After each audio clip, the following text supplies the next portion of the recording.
a la internacional fascista Elon Musk, Bolsonaro, Milei, Noboa, Bukele, Álvaro Uribe Vélez e Iván Duque.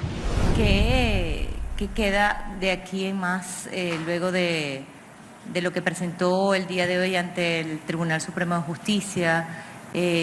¿Cómo usted dice que ya han derrotado parte del plan golpista?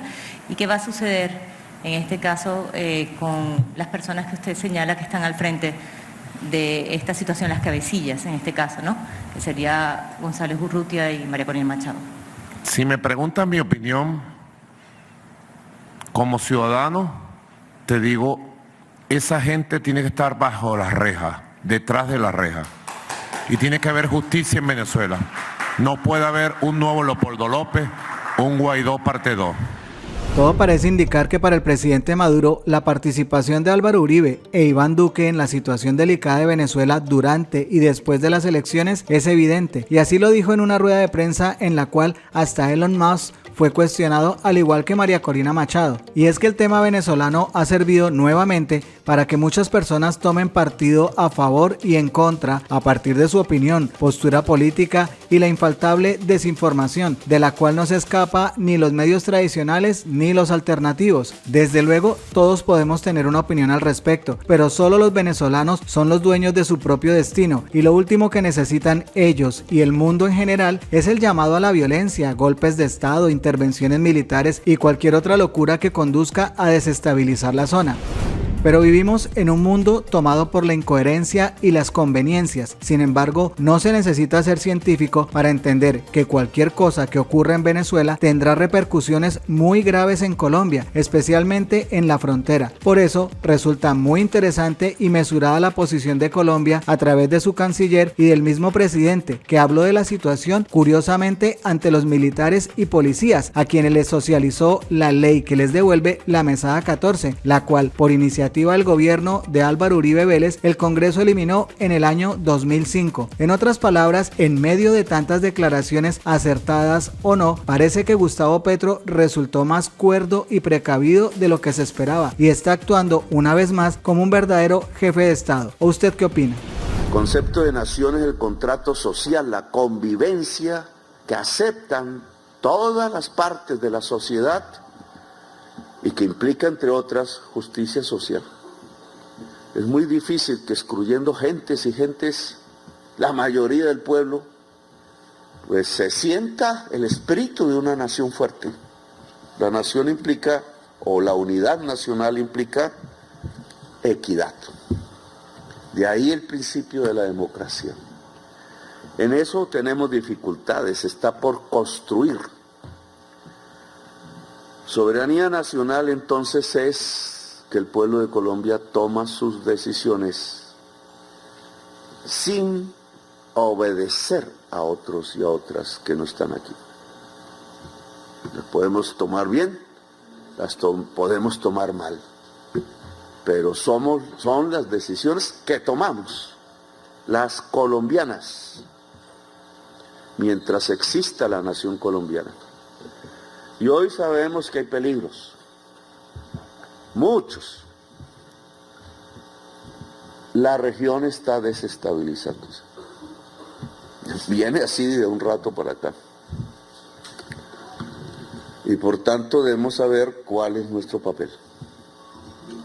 En circunstancias difíciles, en donde indudablemente tenemos que actuar con prudencia máxima, porque de lo que está aconteciendo en nuestro alrededor, los más afectados, pues vamos a ser nosotros, ya lo sabemos, esta región en particular. Y a veces pensamos a la ligera, con la cabeza caliente, dicen algunos. Yo a veces pienso con la cabeza caliente y actúo de inmediato, pero cuando las situaciones son graves y difíciles, hay que analizarlas, pesarlas, sopesarlas y garantizar antes que nada, la soberanía nacional. Y eso recae entonces en el esfuerzo de la fuerza pública. De aquí no me voy a extender más, pero es un tema que sí quiero que quede muy claro, porque el peligro asoma por todas partes. Tiene que ver incluso con lo que está pasando más lejos. Alguien decía, ¿usted por qué se mete en temas que no nos interesan? Palestina, cosas de eso. No, todo está conectado. Todo está conectado. Y el mundo está, esa es la realidad, acercándose a una tercera conflagración mundial. Con unas armas, unas tecnologías que harían palidecer la Segunda Guerra Mundial. Y eso es un peligro inminente contra la vida. Ya no de una etnia o de una religión o de un país o una ideología, sino es la humanidad la que está en peligro. Por tanto, si nuestra región empieza a ser víctima de esa oleada de desestabilizaciones violentas, pues nos tocó pensar bien todo. Y es en la fuerza militar donde hay que pensarla. La fuerza pública que adiciona a la policía, pues obviamente la policía, que es la que ha tenido el mayor avance en la integración de la mujer, pues tiene la misión del cuidado de la vida, pero ya ciudadana prácticamente al interior de nuestra propia nación. También es su función constitucional, los derechos y las libertades de la gente. Ahora, esto que está escrito en la Constitución y debería ser el consenso de todas y de todos en Colombia, pues nos arroja a que la eficiencia para cumplirlo tiene que pasar por la dignificación del ser humano que integra la fuerza pública. Y de eso es que estamos hablando aquí. Y a esto llegamos aquí. No se puede, decía el ministro, creo, construir dignidad, construir justicia social, construir democracia, respetar derechos y libertades, como dice la Constitución, si al interior se rompe todos esos principios.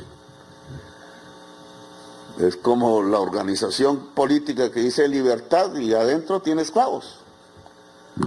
Incoherencias totales que se han visto sobre todo en la política, pero que también puede estar en cualquier organización. La organización de un ejército, de la fuerza pública en general, por definición, quizás eso cambie, es jerarquizada. Y eso implica, por definición, exclusión cada vez mayor en la medida en que se asciende en el tiempo de gentes que salen por su voluntad, por varias razones, de la fuerza pública.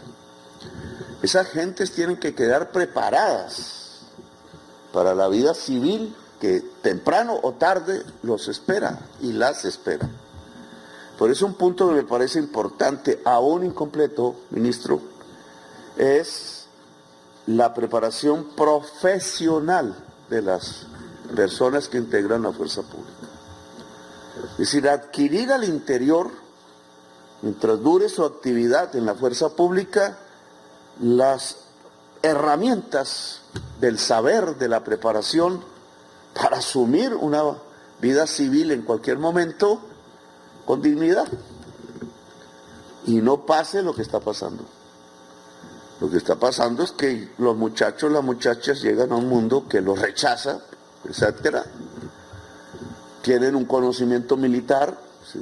La sociedad ha pagado a través de los impuestos un conocimiento militar que puede terminar es aprovechado por mafias, narcotraficantes, etcétera, o poderes extranjeros en otras partes del mundo, muertos, muertas, simplemente porque esta sociedad no le dio a esa misma persona la posibilidad de transitar a una vida civil con dignidad. Ese es un problemón, porque entre más guerras haya en el mundo, más invitación habrá, si la persona no tiene las condiciones de vida suficientes en su propio país, de irse a exponer su vida por intereses que incluso desconoce. continuaría, en el caso colombiano, una violencia que nosotros queremos acabar. Porque Colombia no puede ser nación si vive en medio de la violencia. La preparación profesional dentro de la fuerza pública es fundamental. Hemos avanzado en algo, pero nos falta. Hemos avanzado más que con los jóvenes civiles. Esa va a ser una crítica que me hacen y que me van a hacer. Porque el Ministerio de Educación no actuó rápidamente en extender la cobertura de la educación pública superior, se quedó quieta. Es uno de los pocos países donde también la educación civil es una pirámide. Claro, si se excluye por razones propias de la fuerza pública y al mismo tiempo la sociedad excluye en la educación civil, pues entonces los jóvenes terminan en la nada. Y ya sabemos qué significa eso en nuestra propia sociedad, en muchas regiones de nuestro país y en todo el país. Luego hay que cambiar eso. Y lo hemos logrado mejor en la fuerza pública que en la juventud civil. Lamentablemente, ese es uno de mis... No digo fracaso porque todavía quedan 2 años, pero casi. Aquí entonces hay que extender el plan de universalización de la educación superior, o por lo menos la secundaria en los casos reducidos que existen, pero un joven o una joven que entre a la fuerza pública tiene que salir con más saber en su cabeza. Al final el conjunto de esos saberes nos hace, tanto en la sociedad como en la fuerza pública, mejores. Porque al final el desarrollo de un país es el desarrollo de su intelecto general. Eso es lo que hace la riqueza, lo que hace el desarrollo, es el verdadero progreso. Lo demás es pura chuchería, que después nos damos cuenta que era pura chuchería de tanto desearlas y desaparecen apenas las tenemos. Bueno, pues esa es la experiencia de cada vida que se obtiene. Pero aquí tenemos que hacer la experiencia institucional. Entonces ese es un tema que dejo, porque creo que entre lo que se ha conseguido falta, y esto que se ha conseguido, pues hay que dimensionarlo como es. Aquí cuando se habla de 680,000 pesos de ahora, ¿cierto? Cuando ustedes miran las estadísticas del DANE puede que estén malas, pero dicen, la pobreza llega hasta este punto y la extrema pobreza hasta este punto de la canasta familiar. Pues lo que aquí estamos diciendo y hicimos, ni más ni menos, es que cada integrante del ejército de base, de los soldados regulares, y del ejército en general, de las fuerzas militares en general, y de la policía, no es pobre, ni extremadamente pobre. Eso es lo que se ha hecho en estos 2 años. Se preguntan por ahí, la noticia, por la lectura, que cómo salir de la pobreza. No solo trabajando, porque aquí cada soldado, cada miembro de la policía, hombre y mujer, trabaja. Es valorando el trabajo. Eso se llama, en términos generales, los nombres lo de menos, un mejor salario. Cuando hablamos ya del trabajo en general. ¿Cómo sacamos 1.600.000 personas de la pobreza el año pasado a pesar del estancamiento económico? Sí. Es que cuando se recibe 680,000, que todos sabemos que no alcanza para mucho, ya esa persona, en nuestras estadísticas, y su familia, si tiene pareja, salió de la pobreza. Y yo creo que ese es un principio que debemos mantener y aumentar. Todo miembro de la fuerza pública debe salir de la pobreza. ¿Qué más condición de dignidad? Esa es la básica. Que la estadística está mal hecha y más para arriba. Bueno, pues discutámosla. Pero no se le puede pedir a un joven y a una joven que arriesgue su vida por los demás sin siquiera tener la mínima condición de dignidad, siendo pobre o extremadamente pobre, como sabemos que hay, y manténgase pobre y extremadamente pobre a cambio de arriesgue su vida. Así no se construye una nación. Y este es el mensaje de este número, de estas palabras. Y ojalá el año entrante podamos, porque estamos viviendo circunstancias difíciles, pero aún en las circunstancias fiscales difíciles, que se deben a un sobreendeudamiento de Colombia y a la destrucción de unos recursos que queríamos y que decidieron tumbar, hemos garantizado esto y hay que garantizar que el año entrante sea mejor, porque yo creo que eso es lo que construye nación. La filósofa Hannah Arendt decía, Hannah Arendt era una judía, pertenecía a la religión judía en su austriaca, y lo persiguieron los nazis, terminó escapándose y viviendo exiliada en Nueva York, y allá escribió sus mejores libros sobre su experiencia, lo que vivió en Europa Central, la idea democrática en su cabeza. Y Hannah Arendt decía, una nación es cuando el campesinado levanta la bandera nacional. Y la mayoría de ustedes jóvenes son hijos de campesinos o nietos de campesinos. Mayoría. ¿Verdad? Ustedes cabeza y mi papá o mi abuelo. Y si el campesinado vive mal en Colombia, pues la bandera nacional está a media asta. Cuando el campesinado levante la bandera nacional, y aquí hay una parte, el campesinado lo hará cuando se beneficie de la nación, no cuando se excluya de la nación, entonces tendremos una gran nación. Y este es un comienzo, repitiendo la frase de Hannah Arendt, porque la mayoría de los jóvenes que se beneficiarán de esto, las jóvenes, policías, militares, de todas las armas, son la herencia del campesinado de Colombia. Y le devolvemos al campesinado de Colombia a esto, que sus hijos y sus hijas, sus nietos y sus nietas puedan, si pertenecen a la fuerza pública de Colombia, vivir con dignidad. Y lo último son los abuelos, las abuelas, que yo llamo, los que ya estamos, no todos mis nietos ya los tengo dispersos por el mundo, pero ustedes, un viejo o una vieja no puede tener el derecho de vivir en paz, de disfrutar sus últimos años. Una sociedad que deja a sus viejos tirados, ¿qué puede ser? En las calles. Entonces, una manera de construir naciones que los viejos y las viejas puedan vivir en dignidad. Todos y todas, no unos pocos.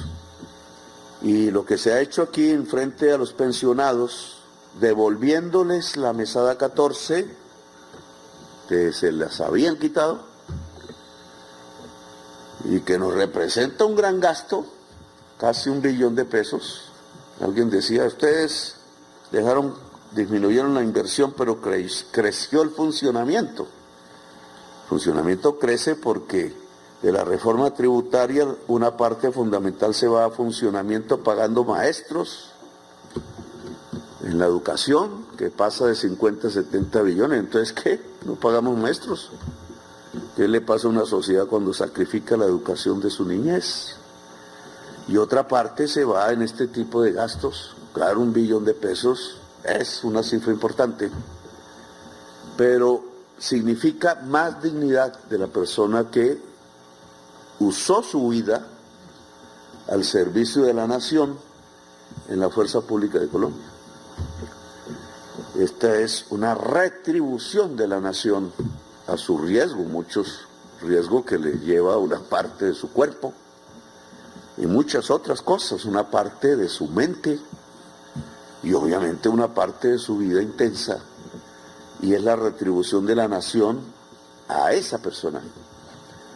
Yo sé que aquí les gustan mucho las medallas y eso. No son contradictorios. pero es que no es lo mismo entregar una medalla y que la persona que reciba la medalla tenga el estómago vacío y la cuenta que pagar, quizás de la universidad del hijo sin pagarla, etcétera, o quizás lo van a echar de la casa, a que esa medalla se ponga en una persona que al menos tenga sus gastos vitales garantizados, porque eso se llama la dignidad humana. La libertad, decía Hegel, es la superación de la necesidad. Somos libres si superamos la necesidad. Entonces algún día la humanidad será una sociedad, una humanidad muy libre cuando supere la necesidad, pero aquí comenzamos con las poblaciones más vulnerables tratando que esto ayude a superar la necesidad para ser libres. Gracias, muy amables por haberme escuchado. Gracias por hacer parte de la comunidad Magenta Radio. Si te gustó el video, por favor compártelo, comenta y por supuesto darle like. Nos vemos en el siguiente video.